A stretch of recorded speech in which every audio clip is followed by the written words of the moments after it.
నిత్యజీవ సన్నిధిని TV ministries కార్యక్రమాన్ని వీక్షిస్తున్నటువంటి మా ప్రియ సహోదరి సహోదరులకు ప్రభువైన యేసుక్రీస్తు అతి పరిశుద్ధ నామములో మా ప్రేమపూర్వక వందన మరణాలు చేసుకుంటున్నాము. మీరు అందరూ బాగున్నారా? ఈ దినము దేవుని వాక్య ధ్యానంలోనికి వెళ్ళే ముందు చిన్న ప్రార్థన చేసుకుందాం. మమ్మల్ని అతిమికిలిగా ప్రేమించిన మా ప్రియ పరలోకపు తండ్రి, నీ గణనీయమైన శ్రేష్టమైన పరిశుద్ధమైన నామమును బట్టి లెక్కలేని వందనాలు స్తుతులు స్తోత్రములు దేవా. ఈ దినమును నీ కృపను బట్టి నాయన ప్రభువా, నీవు ఇచ్చిన తరుణం బట్టి నేను స్తుతిస్తూ ఉన్నాం. వాక్యం అందించుటకు మీరు మాకు ఇస్తున్నటువంటి ప్రతి సదవకాశాన్ని బట్టి కూడా ప్రభువా నేను స్తుతిస్తూ ఉన్నాం. ప్రభువా, అంత్యకాలంలో మేము ఉన్నాం, కడవరి కాలంలో మేము ఉన్నాం. ప్రభువా తండ్రి, నీ వచ్చే రాకడ రేపు మాపు అన్నట్టుగా ఉన్నటువంటి పరిస్థితుల్లో ఉన్నాం. మమ్మల్ని నీ రాకడకు సిద్ధపరిచి అనేకులను సిద్ధపరిచే కృప మాకు అనుగ్రహించమని యేసుక్రీస్తు అతి పరిశుద్ధ నామములో మీకు ఈ విధంగా బతిమాలి వేడుకను పొందుకునిచిన మా ప్రియ పరలోకపు తండ్రి, ఆమేన్.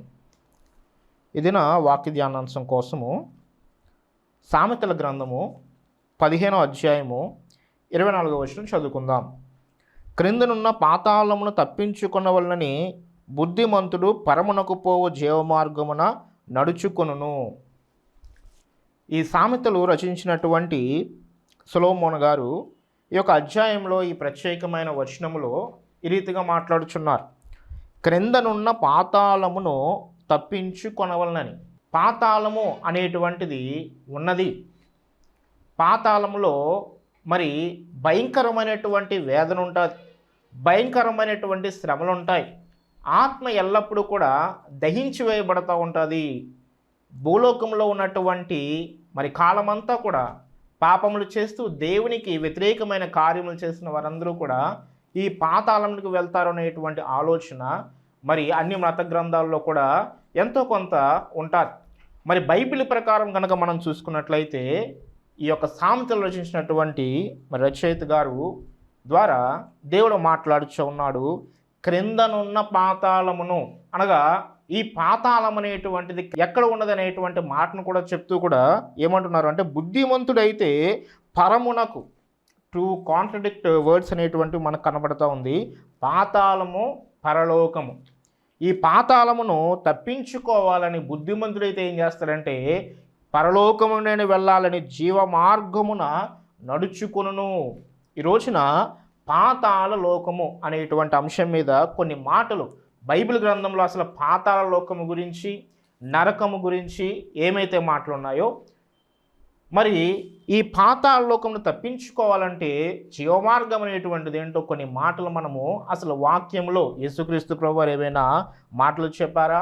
బైబిల్ గ్రంథంలో పాతాళ లోకం గురించి ఏ రీతిగా ఉంది, ఏ రీతిగా బైబిల్ గ్రంథం వర్ణించిందో దాని గురించినటువంటి కొన్ని సత్య విషయంలో మనం ఈ రోజున నేర్చుకుందాం. వాక్యంలో కనుక చూసుకున్నట్లయితే పాతాళము, నరకము అనేటువంటివి మనకి వాక్యం చదువుతున్నప్పుడు కనపడుతూ ఉంటాయి. మనం గనక చూసుకున్నట్లయితే బైబిల్ గ్రంథంలో ఉన్నటువంటి మాటలన్నింటినీ కూడా పరిశీలించినట్లయితే ఈ పాతాళ లోకం అనేటువంటిది ఉన్నది అనేటువంటి సత్యం మనకి ఖచ్చితంగా మనకు అర్థమవుతాయి. మనిషి జీవించినంత కాలము కూడా తాను చేసిన కార్యములకు మరి ఖచ్చితముగా శిక్ష అనేటువంటిది, తీర్పు అనేటువంటిది ఉంటుంది. తాను చేసినటువంటి కార్యములు నీతి కార్యములు అయితే బహుమానము లేనట్లయితే ఖచ్చితంగా మరి నరకమునకు వెళ్ళాలి, పాతాళమునికి వెళ్ళాలి అనేటువంటి మాటలు కూడా మనం ఖచ్చితంగా బైబిల్ గ్రంథం నందు నేర్చుకున్న వారమై ఉన్నాం. అయితే గనక మనం చూసుకున్నట్లయితే ఈ పాతాళ లోకంలో గనక మనం చూసుకున్నట్లయితే కొన్ని భాగములు, కొన్ని ప్రత్యేకమైనటువంటి స్థలముల గురించి బైబిల్ గ్రంథంలో రాయబడి ఉంది. పాతాళ లోకంలో గనక చూసుకున్నట్లయితే మరి బైబిల్ గ్రంథంలో కొన్ని ప్రత్యేకమైనటువంటి కంపార్ట్మెంట్స్ ఉన్నాయనేటువంటి విషయాలు కూడా మనకి బైబిల్ గ్రంథం చదవడాన్ని బట్టి మనకు అర్థమవుతుంది.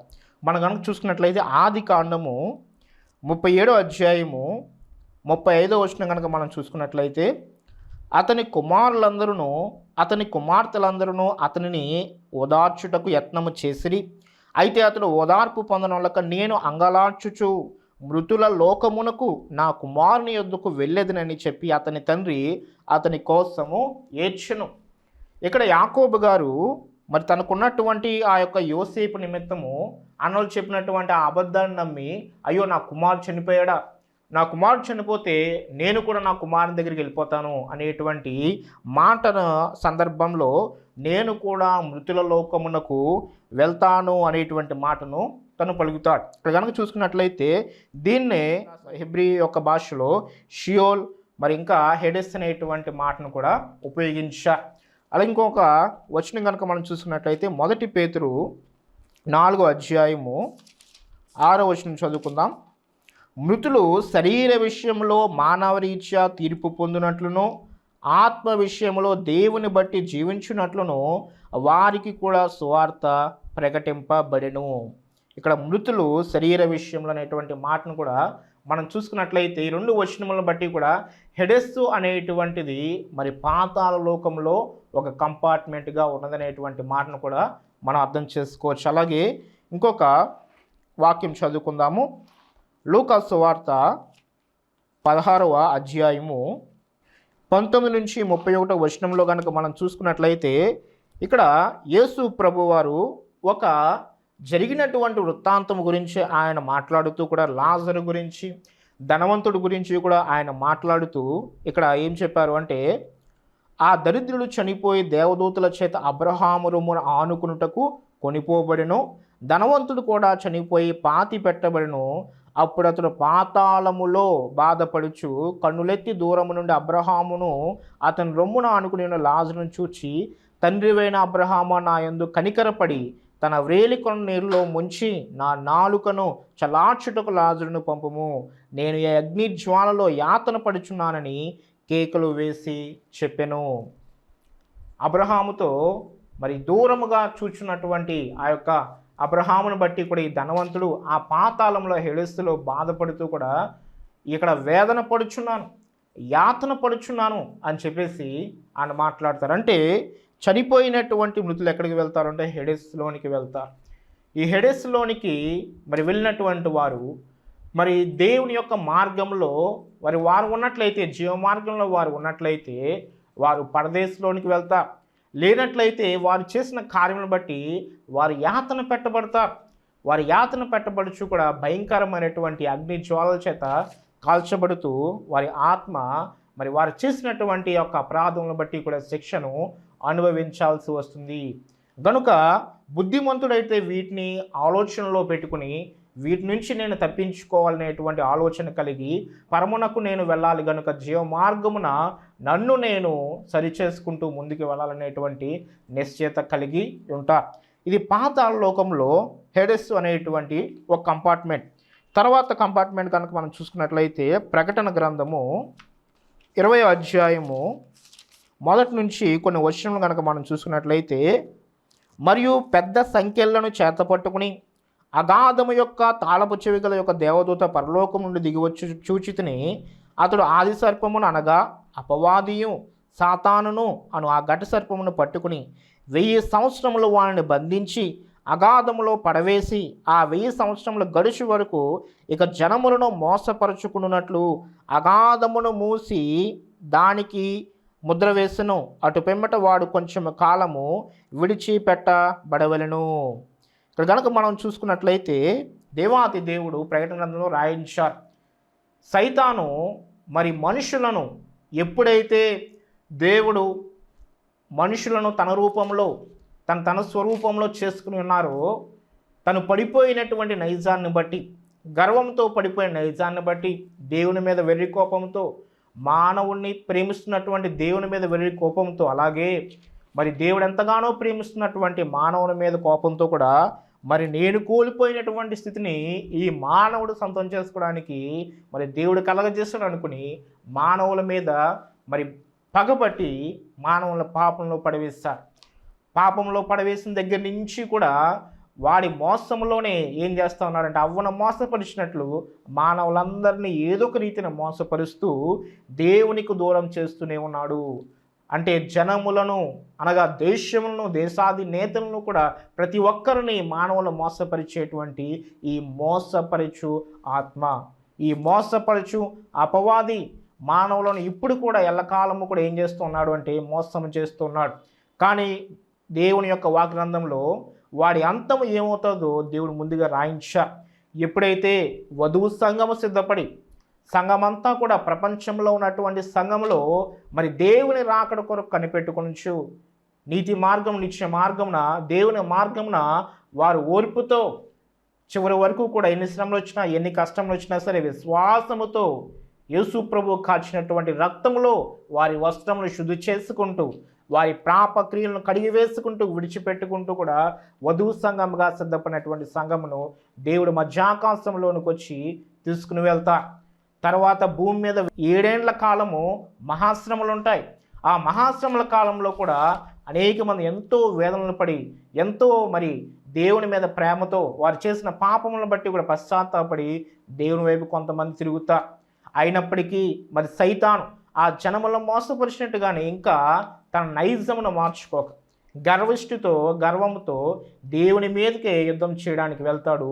అప్పుడు యేసు ప్రభు వాడిని ఏం చేస్తారంటే మరి ఆ యొక్క 7 ఏండ్ల కాలంలో పనిచేస్తున్నటువంటి ఆ యొక్క అబద్ధ ప్రవక్తను, అలాగే మరి అంత్యక్రీస్తును కూడా నరకములో వేసేస్తారు.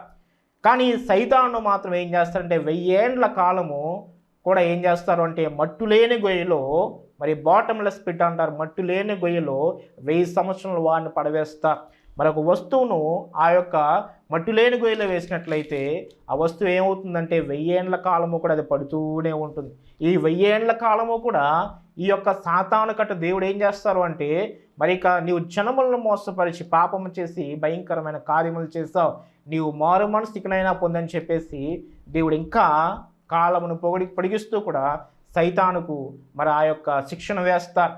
దీన్నే పాతాళ లోకంలో ఒక భాగమైనటువంటి చెరను కూడా మనము అనుకోవచ్చు. కనుక మొదటి కంపార్ట్మెంట్ హెడెస్ అయితే, రెండో కంపార్ట్మెంట్ ఈ యొక్క సైతానుకు సిద్ధపరిచినటువంటి చెర. ఈ మట్టులేని గొయ్యలో ఈ చెరలో వాడు బంధించబడతాడు. 1000 ఏండ్ల కాలం బంధించబడతాడు. 1000 ఏండ్ల కాలము కూడా వాడు ఏ జనమును కూడా మోసము చేయడు, ఏ జనమును ఏ వ్యక్తిని కూడా పాపము చేయటకు ప్రేరేపించడు. ఇప్పుడైతే భయంకరంగా ప్రేరేపిస్తూ పరిశుద్ధులైన వారు, అలాగే దేవునికి ఇష్టమైన వారిని కూడా తన వైపు లాక్కి వెళ్ళటానికి ఎవరిని మృంగుదునా అని గర్జించు సింహం వలె తిరుగుతున్నారు. అప్పుడైతే సైతాను మరి చెరలో ఉంచి వేయబడతాడు. ఆ 1000 ఏండ్ల కాలం భూమి మీద యెరూషలేమును ప్రధాన పట్టణముగా చేసుకుని దేవుడే యెరూషలేములో మందిరంలో సింహాసనం మీద ఆయన కూర్చుని మరి 1000 ఏండ్ల కాలం యేసుక్రీస్తు ప్రభువు రాజ్య పరిపాలన చేస్తారు. అప్పుడు అద్భుతమైనటువంటి రాజ్యం పరిపాలన, శాంతి పరిపాలన అనేటువంటిది జరుగుతుంది. ఈ విషయాలన్నీ కూడా బైబిల్ అందులో రాయబడి ఉన్నాయి కనుక మనం ఈ విషయాలన్నీ కూడా నేర్చుకుని నిత్య మార్గమున జీవ మార్గంలో వెళ్ళటానికి మన అడుగులను కనపరుచుకోవాలి. శ్రమలు వచ్చినప్పుడు, కష్టములు వచ్చినప్పుడు దేవుని వాగ్దానమును బట్టి, ఆయన ఇచ్చినటువంటి నిరీక్షణను బట్టి కూడా ఆ మాటలను బట్టి వాక్యం ఆధారం చేసుకుని ఆయన మార్గంలో మన అడుగులను క్రమపరుచుకుంటూ వెళ్ళాలి. కనుక రెండవ కంపార్ట్మెంట్ ఏంటంటే చెర.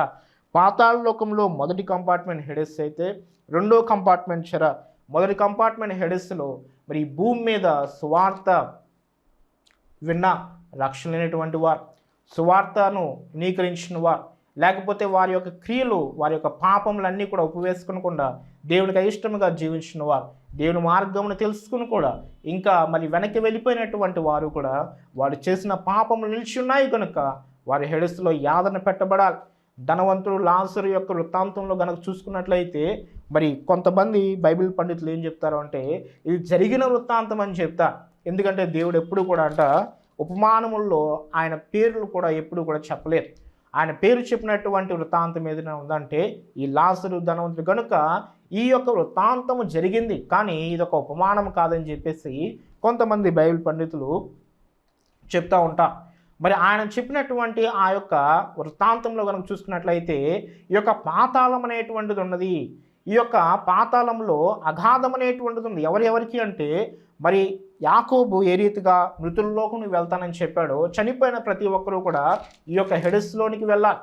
అయితే ఎప్పుడైతే మరి యొక్క లాజరు ధనవంతుడు వెళ్ళినప్పుడు లాజరు ఒక చోటన ఉన్నాడు, మరి యొక్క ధనవంతుడు ఒక చోటన ఉన్నాడు. దేవుని తెలుసుకున్న బిడ్డ ఒక చోటన ఉన్నాడు, మరి దేవుడు అంటే ఎరుగని బిడ్డ మరి తన ఆత్మను బట్టి కూడా ఏమాత్రము కూడా జాగ్రత్త లేనటువంటి వ్యక్తి ఒక చోట ఉన్నాడు. ఇదివరకు కూడా ఈ యొక్క పాతాళ లోకంలో ఉండేటువంటి హెడెస్ అనేటువంటి దాంట్లో యాతన పెట్టబడుచు ఉన్నాడు ధనవంతుడు. అయితే మరి లాజరు అయితే గనక ఇంకొక పలానా చోట ఉన్నాడు. దీన్నే పరదేశ్ అని కూడా అంటారు. అయితే ఈ పరదేశు మరి పాత నిబంధన కాలంలో పాతాళ లోకంలోనే ఉండేది. కానీ ఎప్పుడైతే యేసుక్రీస్తు ప్రభు వారు మరి భూమి మీదకి వచ్చి తన ప్రాణమును, తన రక్తమును చిందించి పరిశుద్ధంగా జీవించి సిలువ మీద ఎప్పుడైతే మానవులందరి నిమిత్తము కూడా మరి ఆయన రక్తమును పెట్టి ఉన్నారో, ఆయన ఏం చేస్తారు అంటే ఆ చెరగా ఉన్నటువంటి ఆ పరదేశంలో ఉన్నటువంటి పాత నిబంధన భక్తుల ఆత్మలన్నింటినీ కూడా మరి పైలోకమునకు అనగా పరమునకు ఆయన తీసుకెళ్ళిపోయా గనుక ఇక పరదేశంలో వారు ఉన్నారు.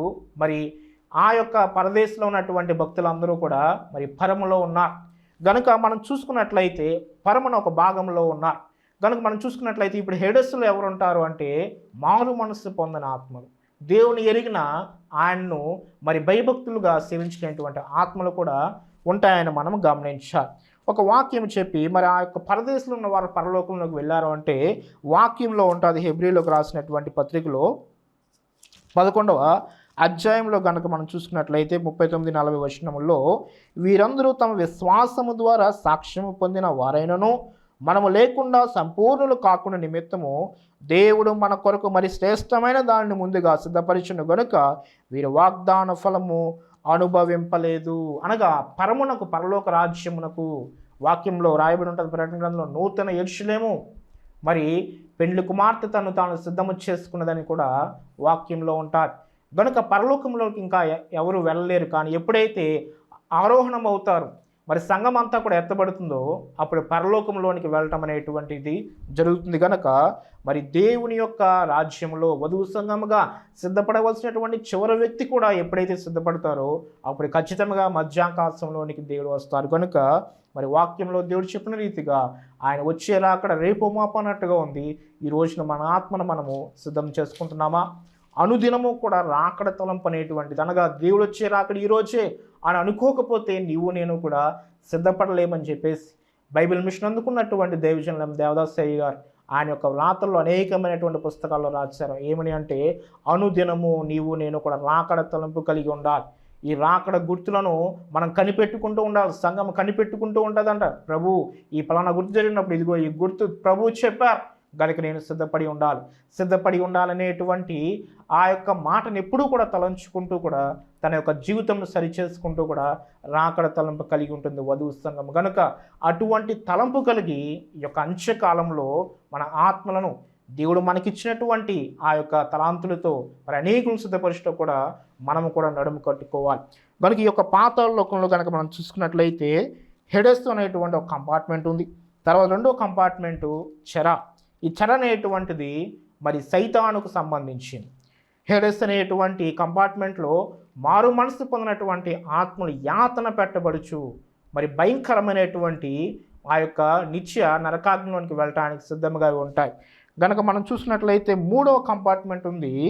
ప్రకటన గ్రంథము 20 అధ్యాయము 14-15 వచనాలు. మరణమును మృతుల లోకమును అగ్నిగుండములో పడవేయబడెను. ఈ అగ్నిగుండము రెండవ మరణము. ఎవని పేరేను జీవగ్రంథమందు వ్రాయబడినట్టు కనబడిన ఎడల వాడు అగ్నిగుండంలో పడవేయబడెను. ఇక్కడ కనుక మనం చూసుకున్నట్లయితే బైబిల్ గ్రంథంలో రాయబడి ఉంది, ఎవని పేరైనను జీవగ్రంథమందు వ్రాయబడినట్టు కనబడిన ఎడల వాడు అగ్నిగుండంలో పడవేయబడును. ఇది రెండవ మరణం ఉంది. అగ్నిగుండం అనగా ఇక్కడ నరకము అనేటువంటి మాట మనం వాడచ్చు. ఈ నరకం అనేటువంటి మాట ఇంగ్లీష్లో గెహెన్నా అని చెప్పేసి, లేక్ ఆఫ్ ఫైర్ అని చెప్పేసి ఇలా కొన్ని మాటలు వాడారు. ఇక్కడ నరకం అనేటువంటిది ఇది వేరే కంపార్ట్మెంట్. హెడెస్ అనేటువంటిది ఒక రీతిగా మరి యాతన పెట్టబడుచున్న స్థలమైతే నరకము భయంకరంగా ఇంకా చాలా భయంకరంగా ఉంటుంది. మరి అంచె తీర్పు ఎప్పుడైతే ధవళ సింహాసనం మీద ప్రభు ఆయన కూర్చుని ఆయన జనములను తీరుస్తారు, భూమి తనలో ఉన్నటువంటి మనుషులను అప్పగిస్తారు, సముద్రంలో ఉన్నటువంటి మనుషులను సముద్రం అప్పగిస్తారు. ప్రతి ఒక్కళ్ళు కూడా ఆ ధవళ సింహాసనం మీద నుంచేవారు. మేలు చేసిన వారు, దేవుని నమ్మిన వారు, దేవుని మార్గం అనుసరించిన వారు, అనుసరిస్తూ ఆయన మార్గం నడుస్తూ పాపక్రియలను విడిచిపెట్టిన వారు ఒకవైపు, దేవుడు అంటే లెక్కలేనితనంతో భయం లేనితనంతో ఇష్టానుసారంగా జీవించి లోకంలో జీవించి వారికి అనేకమైన సత్య విషయం తెలిసిన వారి యొక్క స్థితిగతులను మార్చుకునేటువంటి వారు, వారి పాప స్థితిని మార్చుకునేటువంటి వారు ఒక పక్కన విడిచిపెట్టబడుతూ ఉంటారు. వారైతే మరి కుడిపక్కన ఉన్నటువంటి వారు మరి మేలు చేసిన వారేమో పరలోకమునకు, మరి కీడు చేసిన వారేమో నిత్య నరకాగ్నికి వెళ్ళాలి. ఇక్కడ భయంకరమైనటువంటి మరి శిక్ష అనేటువంటిది ఉంటుంది. ఇది ఎల్లకాలము. నరకము గురించి ఒక డెఫినేషన్ ఏంటి అని కనుక మనం చూసుకున్నట్లయితే మరి దేవుని యొక్క సహవాసము, దేవుని యొక్క సన్నిధి లేకుండా ఉండటమే ఒక రకమైనటువంటి నరకం. అనగా eternal punishment for those who reject God. దేవుని తిరస్కరించిన వారు, దేవుడు అంటే ఇష్టం లేని వారు, దేవుని యొక్క కార్యంలో వారి జీవితంలో ఏమాత్రము కూడా అన్వయించుకున్నటువంటి వారు ఎవరైతే ఉన్నారో నిత్య నరకాగ్నికి పాత్రులవుతారు. అక్కడ దేవుడు ఉండడు గనక చీకటి ఉంటారు. నిజముగా ఈ లోకములో గనక మరి సంతోషము, ఆనందము, జీవము కలుగుతుందంటే ఇది దేవుని యొక్క కృపయే. దేవుని యొక్క సమస్త జీవరాశులకు కూడా మరి జీవం ఇచ్చేటువంటి వాడు దేవుడు. సమస్త జీవరాశులకు కూడా ఆనందంలో సంతోషంగా కలగజేయవాడు దేవుడు. ద సోర్స్ ఆఫ్ లైట్ అని చెప్పేసి, ద సోర్స్ ఆఫ్ జాయ్ అని చెప్పేసి అంటాం దేవుని. కనుక దేవుడు లేకపోతే అదంతా కూడా నరకం, అదంతా కూడా చీకటి. అక్కడ చీకటి విలయతాండవిస్తుంది. అక్కడ భయంకరమైనటువంటి కటిక చీకటి కంటే భయంకరమైనటువంటి చిక్కటి చీకటిగా ఆ నరకం ఉంటారు. అక్కడ ఆత్మలు యాతన పెట్టబడిచి ఉంటాయి. అనేకమైన వాక్య భాగంలో మనం చూసినట్లయితే అగ్ని ఆరదు, పురుగు చావదనేటువంటి మాటను కూడా మరి దేవుడు రాయిస్తారు. అంటే ఎల్లకాలము కూడా ఆత్మ మరి ఏం చేయబడుతుందంటే వేతన పెట్టబడుచు ఉంటుంది. ఇక్కడ కనుక మనం చూసుకున్నట్లయితే ప్రకటన గ్రంథము 9వ అధ్యాయము 1వ వచనం కనుక మనం చూసుకున్నట్లయితే, 5వ దూత బూర ఊదినప్పుడు ఆకాశం నుండి భూమి మీద రాలిన ఒక నక్షత్రం చూచితిని. అగాధము యొక్క తాళవ చెవి అతనికి ఇయ్యబడెను. అతడు అగాధము తెరవగా పెద్ద కొలిమిలో నుండి లేచి పొగ వంటి పొగ అగాధంలో నుండి లేచను. ఆ అగాధములోని పొగ చేత సూర్యుని వాయుమండలమున చీకటి కమ్మెను. ఇంకొక మాట కనుక మనం చూసుకున్నట్లయితే మత్తయి సువార్త 25వ అధ్యాయము 41వ వచనం కనుక మనము చూసుకున్నట్లయితే, అప్పుడు ఆయన ఎడమ వైపు నుండి వారిని చూచి, శపింపబడిన వారలారా, నన్ను విడిచి అపవాదికిని వాని దూతలకును సిద్ధపరచబడిన నిత్యాగ్నిలోనికి పోవుడి. ఇక్కడ 2 మాటలు మనకి తెలుస్తూ ఉన్నాయి. యేసు ప్రభు వారు కూడా అనేకమైనటువంటి ఆయన స్వార్థల్లో, ఆయన యొక్క బోధలో కూడా నరకము గురించి మాట్లాడారు. సుమారు 13% వరకు కూడా ఆయన మాట్లాడినటువంటి మాటల్లోట నరకము గురించి ఆయన ఖండితంగా చెప్పారు. మరి యేసు ప్రభు అటువంటి మాట చెప్పినప్పుడు మనం చాలా దాని గురించి సీరియస్గా మనం ఆలోచించాలి. ఇక్కడ ఏమంటున్నారంటే, ఎడమ వైపు ఉండి వారిని, అనగా ధవళ సింహాసనపు తీర్పులో ఎడమ వైపు ఉండి వారిని ఏమంటున్నారంటే, నన్ను విడిచి అపవాదికిని వాని దూతలకుని సిద్ధపరచబడిన, అనగా వాక్యంలో స్పష్టంగా రాయబడి ఉంది, నరకాన్ని దేవుడట మానవుల కోసము మరి తయారు చేయలేదు. ముందటి వాక్య భాగంలో కనుక మనం చూసుకున్నట్లయితే, రక్షణ మహాసంకల్పం అనేటువంటి ఆ మొదటి వాక్య భాగంలో కనుక మనం చూసుకున్నట్లయితే, దేవుడట మానవులకు కలగజేసింది దేనికోసమని నేను చెప్పాను అంటే, వాక్యంలో ఉన్నట్టుగా మరి వారితో సహవాసం చేయడానికి, వారితో సంభాషించడానికి, తన స్వరూపంలో తన పోలికన దేవుడు కలగజేసింది నరకానికి పంపించడానికి కాదు. వారితో దేవుడు ఎప్పుడు కూడా పాపము లేని కాలం అనేటువంటి కాలంలో దేవుడట మానవులతో మాట్లాడేవాడు. మానవులతో మరి మాట్లాడి సంభాషించేటువంటి వారు. వాక్యంలో చల్లటి పూటన దేవుడు సంచరించుచూ ఉండగా ఆ ఏదైనా తోటలో వీరు భయపడతారు పాపము చేసి. దేవుడు అటువంటి సహవాసము ఇచ్చారు నరులకు, తన స్వరూపంలో తన పోలికన మరి కలగజేస్తారు మనం. కనుక ఆ సహవాసాన్ని విడిచి మానవుడే వెళ్ళిపోతున్నాడు. మానవుడు చేసిన కార్యాన్ని బట్టి నాకు నీవు వద్దు, నీ యొక్క దైవత్వం వద్దు, నీ యొక్క విధానం వద్దు, నీ పరిశుద్ధం నాకు వద్దు, ఈ లోకపు కార్యములు, ఈ లోకాన్ని మోసపుచ్చున్నటువంటి ఈ యొక్క సైతానే నాకు కావాలని మానవుడే తన యొక్క క్రియల ద్వారా నేను నరకానికి వెళ్ళిపోతాను, నీతో నేను ఉన్నని అనుకుని నరకంలోనికి వెళ్ళి నరక బాధలు అనుభవించాల్సి వస్తే ఇది మానవుడు తనకు తానుగా స్వతహాగా వేసుకుంటున్నటువంటి శిక్ష. గనుక నరకమును కలగజేసింది దేవుడు మరి ఎవరికంటే ఆ యొక్క మరి సైతానుకు వాని దూతలకును. గనుక మానవుడు ఏం చేస్తున్నాడంటే సైతాను వలె తయారైపోయి, సైతాను చేస్తున్నటువంటి కార్యంలో పాలిభాగస్తులు అయిపోయి, ఇక నేను కూడా సైతాను వ్యక్తిని, నీ వ్యక్తిని కాదు అని మానవుడు ఏం చేసుకుంటున్నాడంటే కోరి ఈ యొక్క శిక్షను నిత్యాగ్ని తెచ్చుకుంటూ ఉన్నాడు. దేవుడు ఎప్పుడు కూడా మానవుల్ని నరకంలోనికి వేయటానికి ఆయనకి ఇష్టమే లేదు. వాక్యంలో కనుక మనం చూసుకున్నట్లయితే యోహాను సువార్త 3వ అధ్యాయము 16వ వచనం కనుక మనం చదువుకున్నట్లయితే, దేవుడు లోకమును ఎంతో ప్రేమించెను, కాగా ఆయన తన అద్వితీయ కుమారునిగా పుట్టిన వాని యందు విశ్వాసముంచు ప్రతివాడును నశింపక నిత్య జీవం పొందినట్లు ఆయనను అనుగ్రహించును. ఈ లోకంలోనికి యేసు ప్రభువుని పంపించింది నిత్యాగ్నిలోనికి వెళ్ళిపోతున్న ప్రతి మానవుడిని కూడా రక్షించి తన యొక్క సహవాసంలో కూర్చుని పెట్టడానికి. పాపం వల్ల ఏ స్థితి అయితే మహిమస్థితిని కోల్పోయాడో మానవుడు, ఆ మహిమస్థితిని మరి యేసు ప్రభు యొక్క రక్తము ద్వారా మానవులకి ఇవ్వడానికి దేవుడే మరి ఈ లోకంలోనికి రావాల్సి వచ్చింది. కనుక ఎందుకు దేవుడు నరకంలోనికి మానవులు పంపిస్తారు?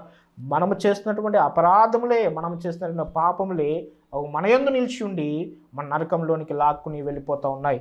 దేవుని కోరికే ప్రతి మానవుడు కూడా మరి నశింపక నిత్య జీవం పొంది రక్షణ అనుభవ జ్ఞానం అనేటువంటిది పొందుకుని యేసుక్రీస్తునందు నీవు నేను విశ్వాసం ఉంచడం ద్వారా, ఆయనను ప్రభువుని నోటితోనూ ఒప్పుకున్నట్టు ద్వారా నీ పాపములన్నీ ఆ సిలువ యొద్దకు వచ్చి పశ్చాత్తాపడడం ద్వారా దేవుడు నీకు నిత్య జీవం కలగజేస్తారు. నీ యొక్క హృదయంలో నూతనమైన మార్పును దేవుడే కలగజేస్తారని చెప్పేసి వాక్యం అంతా కూడా ప్రకటించబడతా ఉంది. ఇదిగో మానవుడు చేసిన ఏ పుణ్యకార్యములు, ఎంత పుణ్యకార్యమైనా సరే ఒక్క పాపమును కూడా మరి ఆ పాపపు శిక్షను తొలగించలేవు. ఈ పుణ్యకార్యములేవి, ఈ మంచి కార్యములేవి కూడా మానవుని రక్షించలేవు. దేవాది దేవుని యొక్క పరిశుద్ధ రక్తమే మానవుని ప్రతి పాపమును కడిగివేసి దేవుని ఎదుట పరిశుద్ధిగా నిలబెడుతుంది. అది మానవుల యొక్క స్వనీతి కాదు, కానీ యేసుక్రీస్తు ప్రభు ద్వారా మానవులకి వస్తున్నటువంటి ఆయన నీతి, సంపూర్ణ నీతి. ఈ నీతిని ఆయన ఉచితంగా ఇచ్చున్నారు. ఉచితమైన రక్షణ. నీవు నేను కేవలము మన మనసులో ఉన్నటువంటి పాపములు ఒప్పుకుని ఆయన మార్గం నడుచుకోవడానికి ఒక తీర్మానం చేసుకోవడమే. అప్పుడు ఆత్మ తండ్రిని దేవుడు పంపించి మనలో నూతనమైన మార్పు కలగజేసి ఈ నిత్య మార్గంలో నిలుచుటకు దేవుడు ఆత్మనిచ్చును, ఆత్మ తండ్రిని మనకిచ్చును, సహవాసం ఇచ్చును. ఆ సహవాసం ద్వారా నీవు నేను ఆయన మార్గంలో కొనసాగలుగుతాం. ఇటువంటి ఉన్నతమైన బహుమానమును విడిచిపెట్టి ఈ పాతాళ లోకంలోనికి వెళ్ళవలసినటువంటి గతి మానవులకి ఏమాత్రము లేదు. గనుక ఈ మాటలు విన్న ప్రతి ఒక్కరము కూడా ప్రార్థన చేద్దాం. ప్రార్థన అంటే దేవునితో మాట్లాడదాం. ప్రభువా, నాలో ఏదైనా పాపం ఉన్నట్లయితే, ఈ యొక్క జీవగ్రంథంలో నా పేరు లేనట్లయితే ప్రభువా, నీ యొక్క జీవగ్రంథంలో నా పేరు ఉండగలిగినట్లు సహాయం చేయమని కొద్ది మాటలు, కొద్ది ప్రార్థన మనం చేద్దాం. మహాపరిశుద్ధుడా, ఘనమైన దేవ, ఘనమైన తండ్రి, ఇంతవరకు వాక్యం ప్రభువా మరి మాతో నీవు మాట్లాడి ఉన్నావు. పాతాళ లోకము, అందులో ఉన్నటువంటి 3 కంపార్ట్మెంట్లు, హెడస్సు, చెర, నరకము, భయంకరమైనటువంటి యాతన, ధనవంతుడు చాలా భయంకరమైనటువంటి వేదంతో ప్రభువా లాజర్ను అడుగుతూ ఉన్నాడు. ఇదిగో నేను ఇక్కడ యాతన పెట్టబడుచు ఉన్నాను, లాజర్ను పంపించు. నీ యొక్క రొమ్మున సంతోషముగా ఉన్న లాజరును పంపించు. ఈ యొక్క నరకాగ్ని, ఈ యొక్క నిత్యాగ్ని నేను దహించి వేయబడుతూ ఉంది, నేను తట్టుకోలేకపోతున్నాను. వేలి కొనను ఉంచి కనీసం కొద్ది నీళ్ళైనా నా నాలిక మీద వేయమని అల్లాడుచున్నాడు. అటువంటి పరిస్థితి ఎవరికి రాకున్నట్లు మీరు సహాయం దయచేయండి. వినిచున్న ప్రతి బిడ్డ కూడా ఈ నిత్య మార్గం గురించి శోధించి తెలుసుకుని దీని యొక్క సత్య మాటలను, సత్యమును ప్రభు తెలుసుకుని వారి నిత్య మార్గంలోనికి రావడానికి మీరు సహాయం దయచేయమని ప్రభువా, నీవు కాచిన పరిశుద్ధ రక్తం చేత మమ్మల్ని అందరినీ శుద్ధులుగా చేసి ఏ పాపమును మమ్మల్ని ఏలనీయకుండా ప్రభువా నిత్య మార్గం నందు పరిశుద్ధులు నిలబెట్టమని రాకడకు మమ్మల్ని సిద్ధపరిచి అనేకులను సిద్ధపరిచే కృప మాకు అనుగ్రహించమని యేసుక్రీస్తు వారి అతి పరిశుద్ధ నామంలో మిక్కిలి ఉన్న ప్రతి మాలు వేడుకను పొందుకొచ్చిన మా ప్రియ పరలోకపు తండ్రి, ఆమేన్. మరొకసారి నిత్య జీవస్తున్నది టీవీ కార్యక్రమాన్ని వీక్షిస్తున్న మా ప్రియ సహోదరి సహోదరులకు ప్రభువైన యేసుక్రీస్తు అతి పరిశుద్ధ నామంలో మా ప్రేమ కొరకు వందన మరణాలు తీసుకుని మీ అందరికీ మరణాత.